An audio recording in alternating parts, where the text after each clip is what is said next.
الحمد للہ رب العالمین والصلاة والسلام علی سید الانبیاء والمرسلین محمد وآلہ وصحبہ اجمعین، اما بعد۔ گزشتہ کل میں نے آپ حضرات کو مجلس کے متعلق بتایا تھا کہ مجلس کیا ہوتی ہے، اس سے کیا فائدہ ہوتا ہے۔ بڑے حضرات کی مجلس، اس کا فائدہ بڑا ہے، چھوٹے حضرات کی مجلس، اس کا بھی فائدہ کم نہیں ہے۔ اور ہم لوگ تو، میں بھی طالب علم ہوں، تم لوگ بھی طالب علم، تو اس میں بتایا تھا کہ جس طریقے سے ایک موم بتی کے جلانے سے اندھیرا دور ہوتا ہے، اسی طرح 40-50 موم بتی ایک ساتھ جلا دی جائے تو اس سے اندھیرا دور ہوتا ہے، کچھ نہ کچھ فائدہ ضرور ہوتا ہے۔ بہرحال ان کے علاوہ بھی، چونکہ مولوی حضرات ہے اس لیے بتاؤں کہ آپ حضرات نے تو بارہا کتابوں میں سنا ہوگا، پڑھا ہوگا، صحبت صالح ترا صالح کنت، صحبت طالح ترا طالح کنت۔ ایسی صحبت کا اثر ہے کہ اگر کتا بھی کسی نیک آدمی کے ساتھ بیٹھ جائے تو اس کا بھی شمار نیکوں میں ہونا شروع ہو جاتا ہے۔ اصحاب کہف کی بات دیکھ لو۔ اور اگر اچھا سے اچھا آدمی کسی برے کی صحبت میں لگ جائے تو اس میں برائیاں پیدا ہو جاتی۔ اس کی بھی مثال آپ حضرات کے سامنے ہے، پڑھے لکھے ہیں، جانتے ہیں۔ پسر نوح با بدا بنششت، نوح علیہ السلام کا بیٹا جو ہے برے لوگوں کے ساتھ بیٹھا، خاندان نبوتش گم کر، نبوت کا خاندان تھا وہ سارا ختم ہو گیا اور وہ مر گئے۔ کتا اچھے لوگوں کے ساتھ بیٹھا تو اس کا شمار ہونے لگا، اور اچھا آدمی نبی کا بیٹا، نوح علیہ السلام کا بیٹا، لیکن وہ بھی اگر برے کے ساتھ بیٹھا تو صحبت کا بہت زیادہ اثر ہوتا ہے۔ اور سب سے بڑی بات جو کل میں نے بتائی تھی اس صحبت کے سلسلے میں، کہ صحابہ کرام رضوان اللہ تعالیٰ علیہ مجمعین کو جو درجہ ملا، وہ درجہ حضور اقدس صلی اللہ علیہ وسلم کی صحبت کی وجہ سے ملا، اسی لیے ان کو صحابہ سے تعبیر کیا جاتا ہے۔ اور وہ درجہ اتنا اونچا ہے کہ موجودہ زمانہ کا کتب غوث بھی اس درجے تک نہیں پہنچ سکتا۔ آج حضرت خواجہ عبدالقادر جیلانی رحمۃ اللہ تعالیٰ علیہ بہت ہی اونچے درجے کے بزرگ ہیں، غوث پاک کہے جاتے ہیں۔ اور آپ لوگ بھی جانتے ہیں، خواجہ نہ دے گا تو کون دے گا، غلط ہے لیکن جانتے ہوں گے، سمجھ میں آیا نہیں۔ وہ بھی ادنا درجے کے صحابی کے درجے تک نہیں پہنچ سکتا۔ ولایت کا درجہ جہاں ختم ہوتا ہے اس کے اوپر سے صحبت کا درجہ شروع ہوتا ہے۔ اب جس کی صحبت اونچی، اس کا صحبت کا درجہ بھی اونچا۔ حضرت ابوبکر صدیق رضی اللہ تعالیٰ عنہ کی صحبت زیادہ تھی، صاحب غار تھے، تو حضور صلی اللہ علیہ وسلم کے بعد پہلا درجہ حضرت ابوبکر صدیق رضی اللہ تعالیٰ عنہ کا۔ بہرحال آپ حضرات نے بھی صحبت اختیار کی ہے، اہل علم کی، علمی مرکز کی، علمی مقام کی، علمی در و دولت کی۔ اس وجہ سے آپ کا درجہ بھی اونچا ہو گیا۔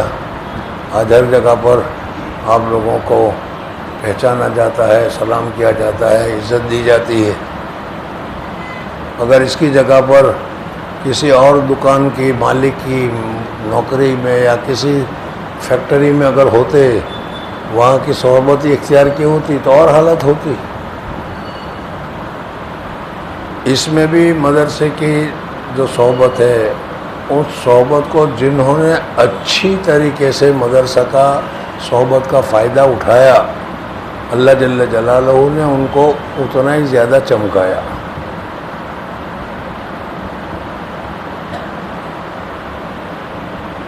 کسی کی نیت پر اعتراض کرنے کا ہمیں کوئی حق نہیں، لیکن یہ ہے کہ بعض آدمی اگر مدرسے میں داخل ہوتا ہے کھانے پینے کے لیے، گھر پر کھانا نہیں ملتا، چلو وہاں کھانا مل جائے گا، سمجھنا ہے. تو یہ ابتدائی نیت غلط ہے. اس کی جگہ پر اگر علم حاصل کرنے کے لیے، علم کی نورانیت کو حاصل کرنے کے لیے اگر ہوتا اور اسی طریقے سے محنت کرتا تو اور اونچا ہوتا. دارالعلوم نظامیہ ایک بہت بڑا مدرسہ تھا جو بادشاہ نے قائم کیا تھا، اور اس میں بہت سارے لڑکے پڑھتے تھے. شاہی مدرسہ تھا اور لڑکے بہت سارے پڑھتے تھے. بادشاہ کو ایک مرتبہ خیال پیش ہوا کہ مجھے جانا چاہیے اور دیکھنا چاہیے کہ میں روزانہ لاکھوں روپے کا خرچ کرتا ہوں ان لوگوں کے اوپر، وہ کیسا ہو رہا ہے، فائدہ ہو رہا ہے یا نہیں ہو رہا ہے، کیا ہے. تو وہاں گئے، پوچھا کہ بھائی تم اس مدرسے میں پڑھ رہے ہو؟ کہا کہ ہاں. کیا پڑھ رہے ہو؟ تو کہ یہ کتاب فلانے کورس کی، یہ کتاب، یہ کتاب، یہ کتاب. کہا کیوں پڑھ رہے ہو؟ تو کہ میرا باپ قاضی ہے تو میں قاضی بننا چاہتا ہوں. دوسرے کو پوچھا تو اس نے کہا کہ میرا باپ جو ہے جنرل ہے، میں جنرل بننا چاہتا ہوں، اس لیے یہ کتابیں پڑھ رہا ہوں. ہر ایک نے اپنے اپنے طور پر بتایا.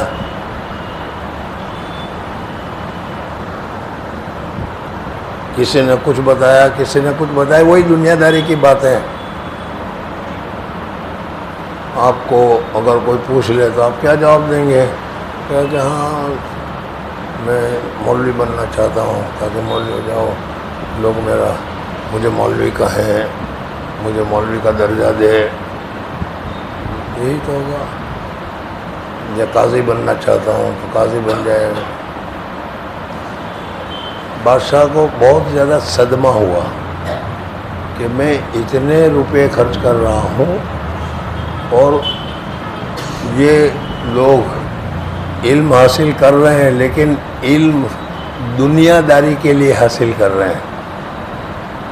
کالج میں آج جاؤ گے، تم ہائی اسکول میں جاؤ گے، کالج میں جاؤ گے، وہاں پوچھو گے تو کہتا ہے کہ میں بی ایس سی کر رہا ہوں، میں بی ایڈ کر رہا ہوں، میں بی اے کر رہا ہوں، میں یہ کر رہا ہوں، میں یہ کر رہا ہوں. وہ یہی لائن بتائیں گے تو ظاہر بات ہے کہ وہ تو سب دنیاوی کاروبار کی لائن ہے. اس نے ارادہ کر لیا کہ اس کل سے بند کر دیں گے وہ. لیکن ایک جگہ پر دور کہیں ایک دیا جل رہا تھا درخت کے پاس، اور ایک آدمی اس درخت کے پاس بیٹھا ہوا تھا اور کچھ پڑھ رہا. تو ان کے دل میں خیال آیا کہ چلو وہاں جا کر پوچھتے ہیں وہ کیا کہتے ہیں. بہت ہی ضعیف کمزور قسم کا آدمی ایک دیا جلا کر اپنا پڑھ رہا تھا، سبق یاد کر رہا تھا یا کتاب دیکھ رہا تھا، جو کچھ کر رہا تھا. انہوں نے پوچھا کہ صاحبزادے کیا کر رہے ہو؟ کہا کہ میں اس مدرسے میں پڑھ رہا ہوں، علم حاصل کر رہا ہوں. کہا کیوں علم حاصل کر کے کیا کرو گے؟ کہ میرا رب مجھ سے کیا چاہتا ہے، میرا پروردگار مجھ سے کیا چاہتا ہے، اس چیز کا میں علم حاصل کرنا چاہتا ہوں تاکہ میں اس کے مطابق زندگی گزاروں. بادشاہ نے کہا کہ اتنے سارے طالب علموں میں یہ ایک طالب علم ہے جو خالص اللہ کی رضا کے لیے، اللہ کے علم کو حاصل کرنے کے لیے پڑھ رہا ہے. اس کی وجہ سے اس مدرسے کو بند نہیں کرنا بلکہ چلنے دینا چاہیے. چنانچہ اس نے مدرسے کو باقی رکھا. کتابوں میں لکھا ہے کہ وہ لڑکا آگے چل کر کون بنا؟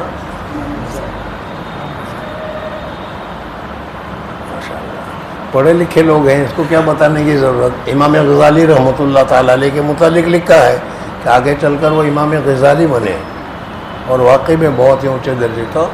اصل تو ہے مقصد اللہ کی رضا کے لیے بیٹھنا. اب جہاں کہیں اللہ کی رضا کے لیے پڑھایا جاتا ہو، پڑھتا ہو، آدمی وہاں بیٹھتا ہو تو اس سے اس کو بہت زیادہ فائدہ ہوتا ہے. سمجھ میں آیا؟ تو اسی وجہ سے یہ مجلس آپ کے یہاں قائم کی گئی ہے آپ لوگوں کے سامنے. پہلے تو اور ارادہ تھا، لیکن یہ میرے کچھ ساتھی ہیں، انہوں نے کچھ کتابیں بتائی کہ یہ کتابوں کی تعلیم کی جائے، یہ کتابوں کی تعلیم کی جائے. تو میرے ہاتھ میں کتاب آئی تو اس میں صرف بنیادی چیزیں ہیں. ہر فن کے لیے آپ لوگوں کو معلوم ہے کہ کچھ بنیادی چیزیں ہوتی ہیں، مبادیات ہوتے ہیں، کچھ اصطلاحاتیں ہوتی ہیں، اور ان اصطلاحاتوں کو آدمی سمجھ لے تو پھر فن کو سمجھنے میں آسانی ہوتی ہے. باقی یہ تصوف جس کے لیے ہم مجلس قائم کی ہے، میری رائے میں تصوف پڑھنے پڑھانے کا ہے ہی نہیں. تصوف تو ہے ہی عمل کا. بس ذکر کرو، عمل کرو، تو نوافل پڑھو، یہ کرو، یہ کرو، یہ کرو، یہ کرو. اصل دے کام کرنے کا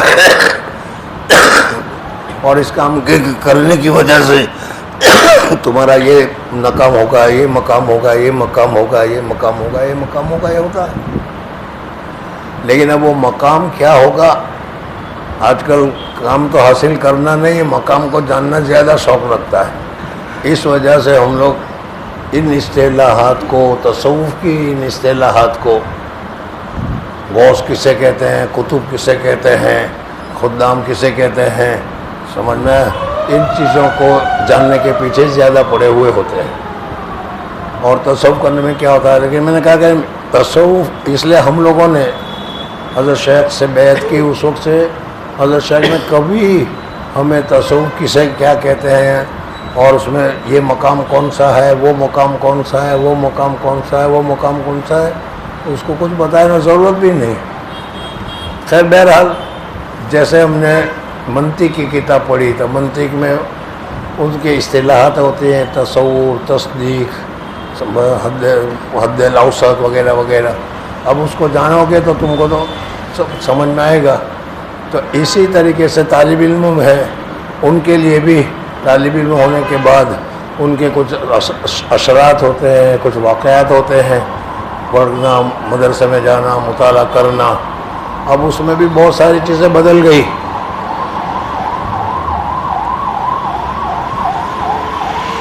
100-150 سال پہلے جو طالب علم ہوتا تھا وہ واقعی میں صرف طالب علم ہوتا تھا. حضرت تھانوی رحمۃ اللہ تعالیٰ علیہ وغیرہ کے حالات اگر تم دیکھو گے تو وہ طالب علم ہی کرتے تھے، پڑھنے میں لگے رہتے تھے. حتیٰ کہ گھر سے خط آتا تھا تو حضرت تھانوی رحمۃ اللہ تعالیٰ علیہ نے ایک مٹکا بنا رکھا تھا، اس مٹکے میں وہ خط کو ڈال دیتے تھے. آج نہیں پڑھیں گے، جمعہ کے دن چھٹی ہوتی ہے، جمعہ کے دن پڑھیں گے، اس لیے کہ آج پڑھنے جائیں گے، کبھی مطالعہ کرنا ہے، کل کا یاد کرنا ہے، گزشتہ کا یاد کرنا ہے. سمجھ میں آیا نہیں؟ اور آج ہمارے حضرات کے پاس تو بس وقت ہی وقت ہے، اور موبائل نے ایسے فارغ کر رکھا ہے کہ اب کسی چیز کی ضرورت نہیں. اسی وجہ سے حضرت اقدس تھانوی رحمۃ اللہ علیہ کا دور دیکھو گے، حضرت مولانا رشید احمد صاحب گنگوہی رحمۃ اللہ علیہ کا دور دیکھو گے تو ان دنوں میں کسی طالب علم کو وہ بیعت کرتے ہی نہیں تھے، بیعت کرنے کو مضر سمجھتے تھے. اس لیے کہ بیعت کرنے کے بعد وہ اللہ تبارک و تعالیٰ کے ذکر کی طرف معمولات بتا دیے جاتے ہیں، اس معمولات کی طرف متوجہ ہو جائے گا، ورنہ تو وہ پڑھنے میں نقصان ہوگا. حالانکہ پڑھنا بہت زیادہ ضروری ہے اور بہت زیادہ مفید ہے، اس لیے وہ لوگ بیعت نہیں کرتے تھے. ایک واقعہ بتاؤں کہ کسی جگہ پر کسی نے تقریر میں یا کہیں بتا دیا کہ 70,000 مرتبہ لا الہ الا اللہ پڑھ کر محفوظ رکھ لو تو مغفرت ہو جاتی ہے. سمجھ میں؟ میں سبق پڑھا رہا تھا تو سامنے سے لڑکے بیٹھے ہوئے تھے، تو ایک لڑکے کو دیکھا کہ یوں ہاتھ میں تصویر رکھے، تصویر چل رہی ہے اور میرا سبق ہو رہا ہے.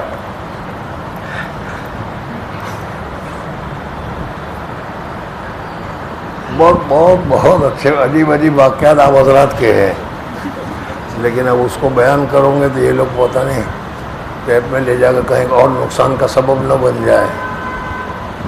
ایک طالب علم تھا، اس نے وہ رومال اوڑھ رکھا تھا اور بڑے ادب سے بیٹھ کر کتاب میں دیکھ رہا تھا، جیب میں موبائل لڑ کے اس کا ڈال رکھا تھا، پتہ ہی نہیں چلتا اس کے ساتھ کیا ہے۔ تو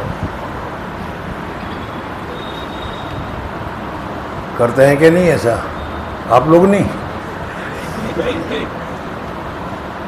طلبا کی بات کر رہا ہوں۔ وہ پتہ کیسے چلا کہ ایک دم جو اس میں اس نے چھکا مارا، کامنٹر نے 6 کہا تھا، 6 کیا ہو گیا؟ اور استاد کو بھی پتہ نہیں چلتا کہ یہ کیا کر رہے ہیں، اور ان سے موبائل اگر چھین لو تو پھر مشکل۔ کہنے کا مقصد یہ ہے کہ ہم طالب علم ہے، لیکن حقیقی معنی میں ہم طالب علم نہیں ہیں۔ طالب علم ہوتے تو صرف علم کی طلب ہونی چاہیے تھی اور کوئی چیز نہیں۔ ہم علم کی طلب کے لیے تو کچھ نہیں کرتے ہیں اور دوسری چیزوں کے لیے بہت کچھ کرتے ہیں۔ اس وجہ سے بہرحال اب جب تم مدرسے میں آ گئے تو تمہارا نام طالب علم ہو گیا۔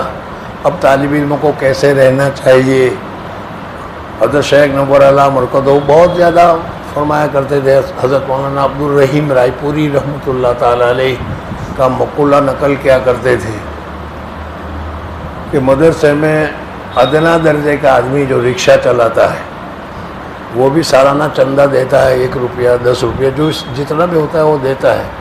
اپنے بچوں کے پیٹ کاٹ کر، یعنی بچوں پر خرچ کرنے کے بجائے طالب علم کو دے رہا ہے، تمہارے لوگوں کو دے رہا ہے کہ یہ لوگ پڑھیں، علم باقی رہے، علم کی نشو و نما ہو، علماء باقی رہے۔ اور جو طالب علم مدرسے میں رہ کر پڑھتا نہیں ہے، دوسرا یہ کام کرتا رہتا ہے، اس کو مدرسے میں رہنا کھانا پینا بھی جائز نہیں ہے، اس لیے کہ تمہارے لیے تھوڑے پیسے دیے گئے۔ بہرحال یہ طالب علموں کے سلسلے میں میں بتا رہا تھا تم کو کہ اس زمانے میں طالب علموں کو بیعت نہیں کیا جاتا تھا۔ کیوں؟ اگر بیعت کر لیا جائے اور وہ ذکر اذکار میں لگ جائیں تو پڑھنے میں وہ جھیلے پڑ جائیں گے، مطالعہ وغیرہ نہیں کریں گے، نقصان ہوگا۔ حالانکہ مطالعہ کرنا اور یہ علم دین حاصل کرنا یہ بہت زیادہ ضروری ہے۔ حضرت مولانا رشید احمد گنگوئی رحمۃ اللہ تعالیٰ علیہ کا آخری زمانہ تھا۔ ڈابل کے جو ابھی محتمم ہے، ان محتمم کے دادا مولانا، ان کا نام بھی احمد بزرگی تھا، وہ حضرت سے بیعت ہونا چاہتے تھے لیکن مدرسے میں طالب علم تھے، اس وجہ سے حضرت نے بیعت نہیں کیا اور فارغ ہو گئے۔ فارغ ہونے کے بعد فوراً بیعت کر لیا ان کو۔ 6 مہینے رہے، 6 مہینے کے بعد حضرت گنگوئی رحمۃ اللہ علیہ کا انتقال ہو گیا۔ تو یہ ایک زمانہ تھا کہ طالب علم کو بیعت نہیں کیا جاتا تھا، اور نہ کرنے کی وجہ یہی تھی کہ وہ علم ظاہری حاصل کرنے میں محنت کرے اور اس میں کوتاہی نہ کرے۔ لیکن اب اس کے بعد جب دور آیا، سمجھ میں آیا، تو اس وقت طلباء کی حالت یہ ہو گئی جو دیکھ رہے ہو تم، کہ نہ پڑھنے میں دھیان دیتے ہیں، نہ دوسرے کام میں دھیان دیتے ہیں، اور اپنے اپنے طور پر اپنے طریقے سے زندگی گزارتے ہیں۔ کہیں وعظ کے لیے بٹھا دیے گئے، کہیں تقریر کے لیے بٹھا دیے گئے تو اپنا جوش نکالنا شروع کر دیتے ہیں۔ یعنی تو اس وقت اکابرین نے یہ سمجھا کہ بھئی یہ پڑھنے میں تو 100% محنت کرتے نہیں ہیں، تو ان کو تصوف میں لگا لو، اس میں بھی کچھ محنت کر لیں تو کچھ وہ بھی حاصل کر لے گا۔ اس وجہ سے متاخرین نے طالب علموں کو بیعت کرنے کا بھی شروع کر دیا، معمولات بتانا بھی شروع کر دیا، ذکر اذکار کا طریقہ بھی شروع کر دیا، اور اب طالب علموں کو بھی بیعت کی جاتی ہے۔ تو میں یہ بتا رہا تھا کہ حضرت شیخ کے یہاں ہم لوگوں کو جو بیعت ہوئے تھے، مرید ہوئے تھے، ان کو مرید کسے کہتے ہیں، مرید کے حقوق کیا ہے، مرید کا درجہ کیا ہے، کچھ بتایا نہیں گیا۔ بس کم معمولات کی پابندی کرو، بس معمولات کی پابندی کرتے کرتے کرتے کرتے اللہ تبارک و تعالیٰ کو جہاں تک پہنچانا تھا، جو دینا تھا وہ دے دیا گیا۔ لیکن اب اگر یہ طریقہ اختیار کیا جاتا ہے ہمارے زمانے میں، تو یہ پڑھے لکھے لکھ پوچھتے ہیں کہ یہ پیری مریدی ہے کیا، یہ پوری مریدی کیا چیز ہے، بدعت ہے، ناجائز ہے، حرام ہے، صحابہ نے کیا، صحابہ نے کہیں ذکر کیا، سمجھ میں آیا نہیں، اور گمراہی میں زیادہ پھیلتے چلے جاتے ہیں۔ تو اس وجہ سے آپ حضرات کو یہاں پر علمی اعتبار سے تصوف کیا ہے، تصوف کے مقامات کیا ہے، تصوف کی حقیقت کیا ہے، تصوف کے درجات کیا ہے، وہ معمولی طور پر آپ حضرات کے سامنے ذکر کیے جائیں گے۔ اس کی وجہ سے ایک کتاب ہمیں ملی ہے اور اس میں تربیت السالکین کو لکھا ہے۔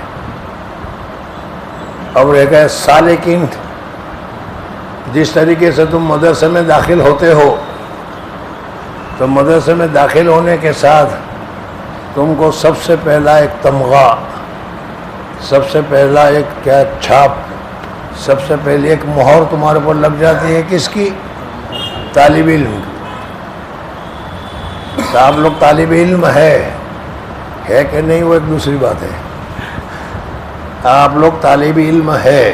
تو اسی طریقے سے جو آدمی تصوف میں پہلا قدم رکھتا ہے، تصوف کیا ہے وہ ساری چیزیں بعد میں، لیکن تصوف کا ارادہ کیا، جیسے عالم ہوئے، مفتی ہوئے، فاضل ہوئے، شیخ الحدیث ہوئے، جو کچھ ہوئے وہ تو ہوں گے بعد میں، لیکن مدرسے میں داخل ہوتے ہوئے جامعہ کے طالب علم، سمجھ میں آ گیا۔ تو اسی طریقے سے جب آپ حضرت نے بیعت اختیار کی یا بیعت کے لیے کسی شیخ کے پاس گئے یا تصوف کے لیے کسی والے گئے اور تم نے ارادہ کیا کہ میرے دل میں جو قدورت ہے، حسد، بغض، کینہ، کپٹ وغیرہ، اس کو مجھے دور کرنا ہے، اللہ سے جو غفلت ہے، کبھی اللہ یاد نہیں آتا، کبھی اللہ کے ذکر سے رونا نہیں آتا، مجھے وہ درجہ حاصل کرنا ہے، تو اس کے لیے میں کیا کروں؟ تو کہے گا کہ بھائی تصوف میں جاؤ، کسی سے بیعت ہو جاؤ۔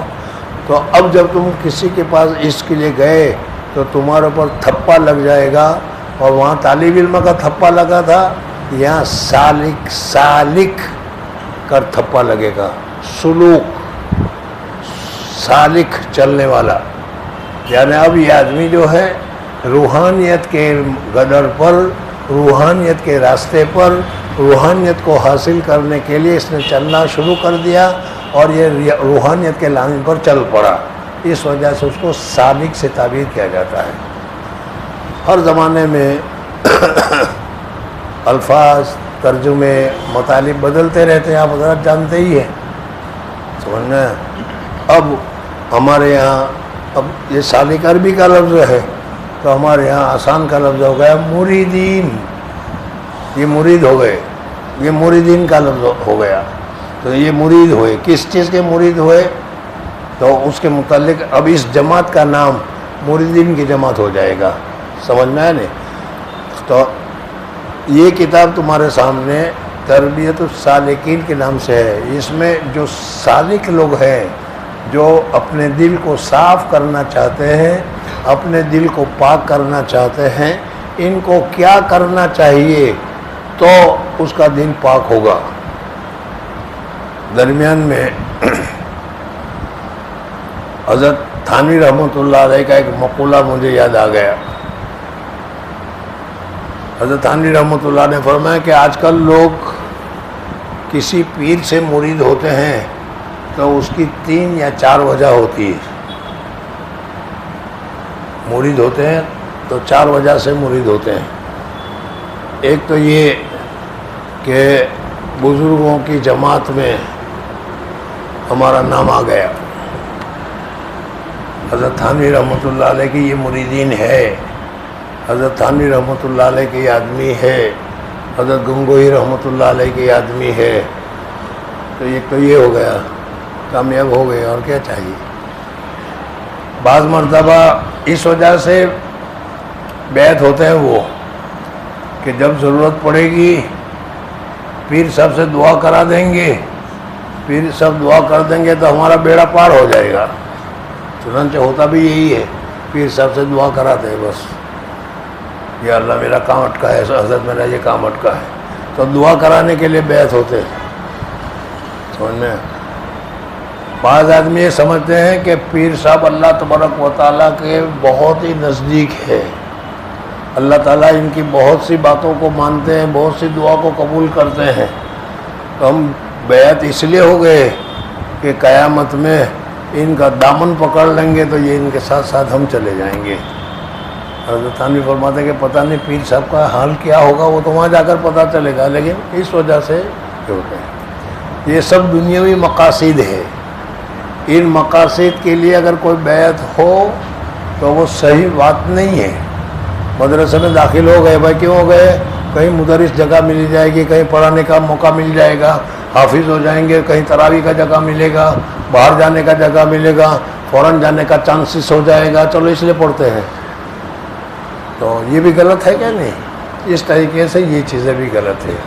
بیعت ہونا ہے صرف اللہ کی رضامندی کو حاصل کرنے کے لیے، اپنے اندر جو عیوب ہے، اپنے اندر جو خرابی ہے، اپنے اندر جو کوتاہی ہے، اپنے اندر جو کمی ہے، اس کمی کو کس طریقے سے دور کریں کہ ہمارے اندر اخلاق حسنہ یا انوارات کا خزانہ دل میں پیدا ہو جائے اور اللہ تبارک و تعالیٰ کی محبت آ جائے۔ یہ اصل مقصد ہے بیعت ہونے کا۔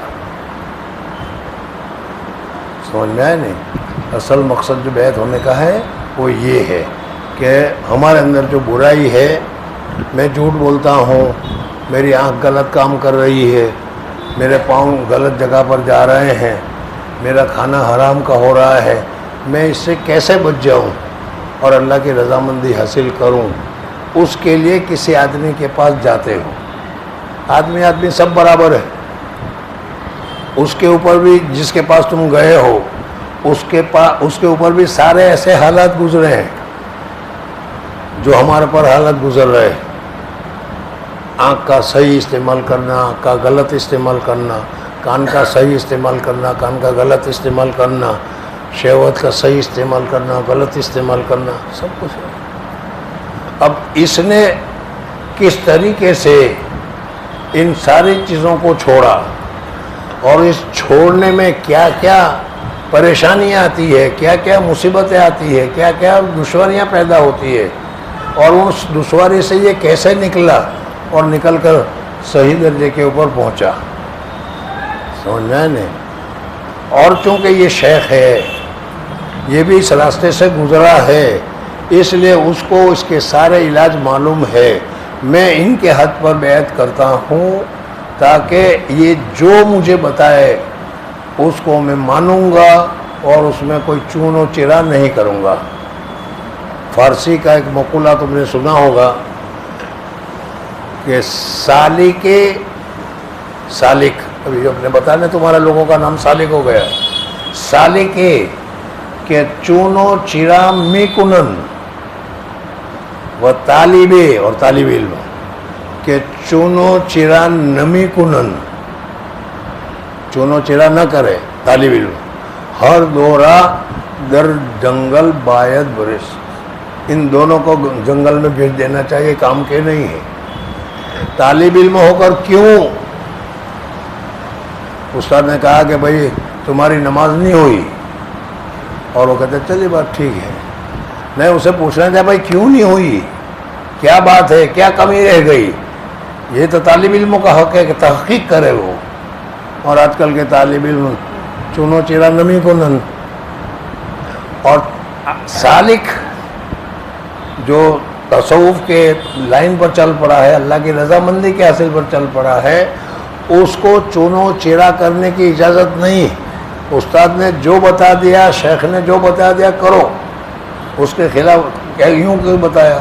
اس کو تو 4-10 بھی بتائی اور مجھے 5 کیوں بتائی؟ کچھ نہیں سمجھ میں آئے نا۔ بہرحال تو اس وجہ سے میں نے یہ سوچا کہ عصر کے بعد آپ حضرات کا بڑا وقت قیمتی ہوتا ہے، اور گزشتہ کل جیسے میں نے مجلس ختم ہوتے ہوئے بتایا تھا کہ میں نے یہ مجلس صرف طالب علموں کے لیے، اور وہ بھی طالب علم دورے کا اور دارالفتہ کا، لیکن اتنے سال ہو گئے مجھے اس میں کامیابی نہیں ہوئی، دورے والے نے فائدہ نہیں اٹھایا اور دارالفتہ والوں نے بھی فائدہ نہیں اٹھایا، لیکن اللہ تعالیٰ کو فائدہ اٹھانا تھا تو یہ حضرات بیٹھے ہوئے ہیں، گاؤں سے بوڑھے بچے سورت سے دور سے آ کر وہ فائدہ اٹھا رہے ہیں۔ ایک ہمارے دوسرے سید صاحب نے پتہ نہیں ہے کہ نہیں کہے صحیح، ہاں کہاں ہے؟ ہاں اسی کو بتانا۔ وہ آ کر بارہا کہتے ہیں کہ طلبہ بیٹھتے کیوں نہیں؟ میں نے کہا میں تو کسی پر زبردستی کرتا نہیں، جس کا جی چاہے بیٹھ، جس کا جی چاہے نہ بیٹھے، میرا کیا کہتا ہے۔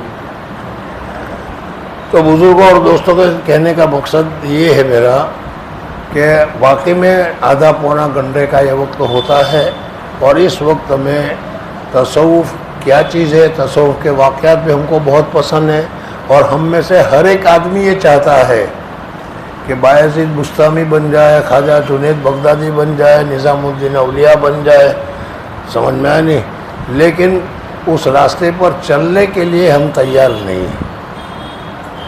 ہم پڑھتے ہیں لیکن جو اخلاص ہونا چاہیے، اخلاص کے ساتھ جو اللہ تبارک و تعالیٰ کا علم حاصل کرے گا، اس طالب علم کا، اس عالم کا کتنا اونچا درجہ ہوگا۔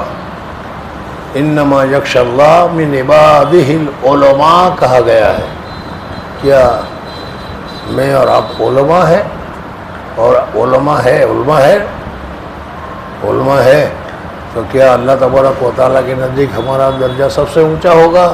ہماری آنکھ محفوظ نہیں، ہمارے کان محفوظ نہیں، ہمارا جسم محفوظ نہیں، اللہ تعالیٰ نے تو علماء کو بتایا ہے، تو ہمیں ایسے علماء بننا ہے، سمجھ میں آیا نہیں؟ اور اس وقت ساری دنیا کے پیچھے پڑی ہوئی ہے۔ ایسے وقت میں اگر ہم دین کے لیے دنیا کو ٹھوکر مارنے والے، دنیا کی لذتوں سے چھوڑنے والے بن جائے تو ہمارے لیے بہت زیادہ مفید ہوگا۔ بہرحال اس کتاب کو اس وجہ سے میں لایا ہوں، کتاب ہے اردو میں، لیکن ہماری اردو بھی ماشاءاللہ کیا کہنا، اس وجہ سے ترتیب یہ رہے گی کہ اس کا مضمون پہلے پڑھا جائے گا، سن لو، اور پھر اس کے بعد میں کوشش کروں گا کہ اسی کو اپنے الفاظ میں آپ لوگوں کو سمجھا دو کہ یہ کتاب والا اس سلسلے میں کیا کہنا چاہتا ہے، وہ سمجھ میں آ جائے گا تو انشاءاللہ مفید ہوگا۔ اس طرح یہ کتاب ختم ہوگی تو پھر ہمارے اکابرین کی بھی کتابیں ہیں تصوف کے سلسلے میں۔ حضرت تھانوی رحمۃ اللہ علیہ کی کتابیں بہت کثرت کے ساتھ ہے، حضرت تھانوی کے خلیفاؤں کی بھی ہے، حضرت شیخ کی بھی، اور دوسروں کی بھی ہے، دیکھیں گے کتنا کا موقع ملتا ہے۔ بہرحال اللہ جل جلالہ و من والہ ہمارے اس جمع ہونے کو قبول فرمائے۔ بزرگوں اور دوستو، اس موجودہ زمانے میں آگے پیچھے سارا کچھ لگا ہوا ہے، اس سے فائدے بھی بہت ہیں، نقصان بھی بہت ہے۔ اس سے فائدے بھی بہت حاصل کر سکتے ہو، نقصان بھی بہت کر سکتے ہو، لیکن اب اس کے بغیر چارہ کار بھی نہیں، حافظے ہی کمزور ہو گئے، اس وجہ سے ٹیپ ریکارڈ کی ضرورت پڑتی ہی ہے۔ صحابہ کرام رضوان اللہ تعالیٰ علیہم کے زمانے میں یا اس کے بعد کے زمانے میں جہاں تک یہ نہیں تھی، حافظے بڑے قوی ہوتے تھے۔ خیر اس وجہ سے ہم بھی اس کا سہارا لے رہے ہیں ابھی، لیکن غلط جگہ کے لیے نہیں، غلط چیزوں کے لیے۔ اصل مقصد یہی ہے کہ ہمارے طلباء میں، ہمارے مدرسے میں یہ جو ایک نورانیت ہے تصوف والی، وہ کس طرح واپس آ جائے، کس طرح اس میں پیدا ہو، ہمارے اندر کب یہ صورتحال پیدا ہو جائے، اللہ تبارک و تعالیٰ کا ڈر، اللہ تبارک و تعالیٰ کا ذکر وغیرہ پیدا ہو جائے۔ حضرت شیخ شاہ عبدالعزیز کتنے بجے اذان ہوتی ہے؟ پچھلے 50 6 حضرت شاہ عبدالعزیز رحمۃ اللہ تعالیٰ علیہ کا دور تھا اور پوری دنیا سے لوگ حضرت شاہ عبدالعزیز محدث دہلوی رحمۃ اللہ تعالیٰ علیہ کے پاس پڑھنے کے لیے آیا کرتے تھے. وہ طالب علم پر نام تو برابر ایک ہی ہے طالب علم. حضرت شاہ عبدالعزیز کے مدرسے میں بھی پڑھنے آتے تھے، وہ بھی طالب علم، لیکن دونوں میں فرق کتنا ہو گیا وہ میں بتا رہا ہوں. کوئی اس مسجد میں رہتا تھا، اس لیے کہ جیسا مدرسے میں دارالاقامہ ہے ویسا نہیں ہوتا تھا. حضرت مولانا رشید احمد گنگوئی رحمۃ اللہ علیہ نے پڑھا، حضرت مولانا قاسم نانوتی رحمۃ اللہ علیہ نے پڑھا، دیوبند سے نکل کر دلی آ کر پڑھا.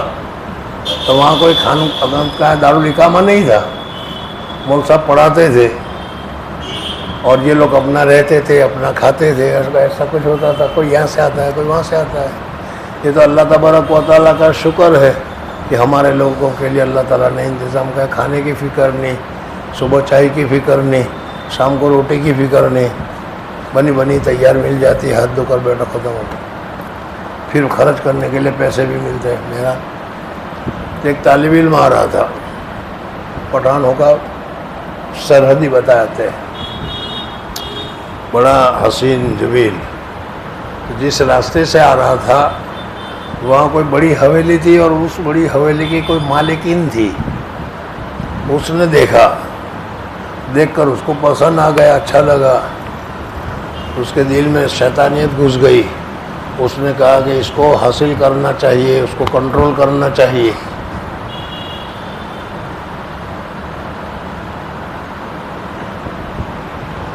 تو بڑی اونچی گھرانے کی تھی، آج کل کی ہماری عورتوں کی طرح راستے چلنے والی نہیں تھی وہ.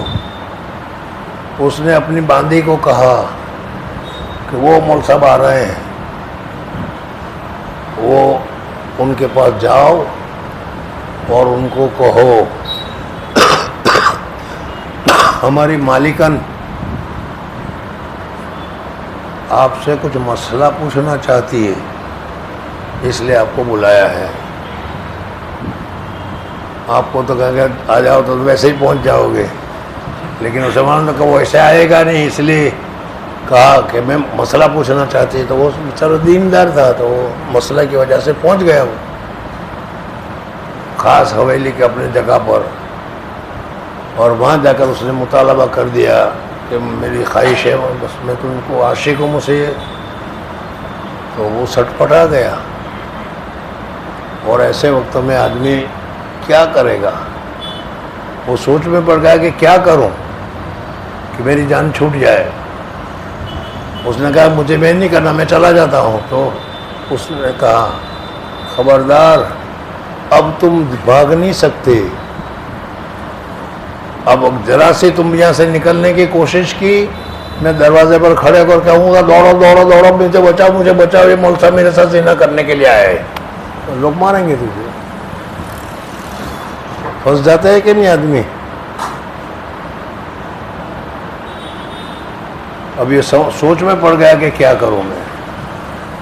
تو اس نے سمجھا کہ اچھی بات ہے، ٹھیک ہے، لیکن میں ذرا پہلے استنجا کر لوں، پیشاب پانی کر لوں، اس کی تو اجازت ہے کہ نہیں.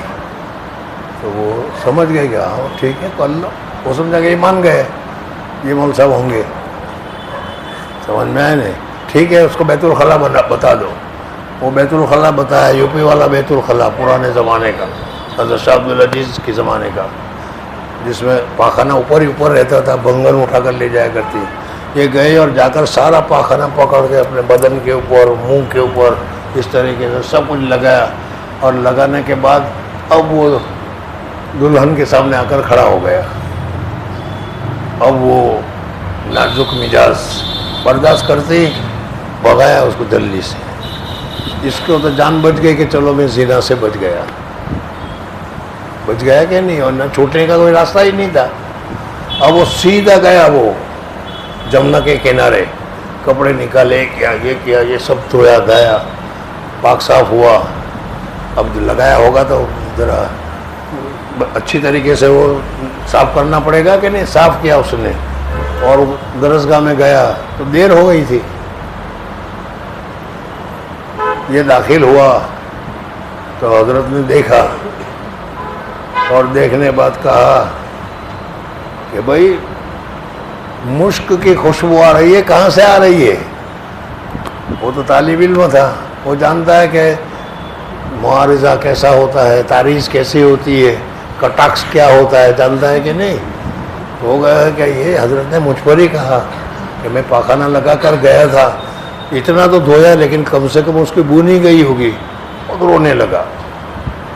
تو حضرت نے پوچھا بھائی کیا ہو رہا ہے, کیوں رو رہے ہیں؟ تو اس نے پھر سارا واقعہ بتایا کہ حضرت یہ ہوا تھا. حضرت نے کہا کہ میں کٹاکس نہیں کر رہا, واقعی میں تو نے جو اپنی جان کو بچائی, زنا سے بچائی, پاخانہ لگایا, اللہ تبارک و تعالیٰ نے اس پاخانہ کو تیرے لیے مشک کر دیا تیرے بدن سے, اب مشک کی خوشبو آ رہی.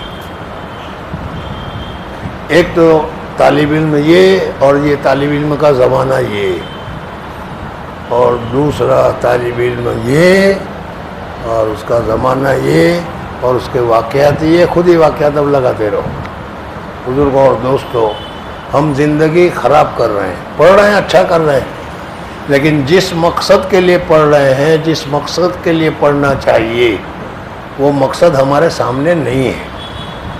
اپنے دل کو دنیا داری سے, اپنے دل کو شہوت سے, اپنے دل کو غفلت سے, اپنے دل کو ناجائز امور میں, ساری کوشش دنیا کی یہی ہے کہ یہ دینداری چھوڑے اور دنیا داری میں آ جائے.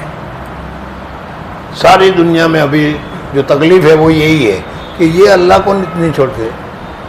اب یہ چل رہا ہے, اس میں بھی لوگ قرآن پاک کو دیکھیں کہ یہ ہے کیا چیز. مرنا پسند کرتے ہیں, مرنے سے ڈرتے نہیں. سمجھ میں آئے نہیں؟ تو یہ ہمارے دلوں میں یہ چیزیں جم گئی ہے. میں اپنے آپ کو بھی کیا, میں بھی اسی میں داخل ہوں, میں بھی کوئی صاف نہیں. دنیا داری ہمارے دلوں میں بھری پڑی ہے, اللہ کا خوف ہمارے دلوں سے نکل گیا ہے. حضور اکرم صلی اللہ علیہ وسلم کی سنت اور طریقہ ہم کو پسند نہیں ہے, ہم کو تو غیروں کا طریقہ پسند ہے, اس لیے ہم مار کھا رہے ہیں. آج اگر ہمارے اندر حضور اکرم صلی اللہ علیہ وسلم کا طریقہ پیدا ہو جائے تو وَلَا تَهِنُوا وَلَا تَحْزَنُوا وَأَنْتُمُ الْأَعْلَوْنَ, پھر کیا ہے؟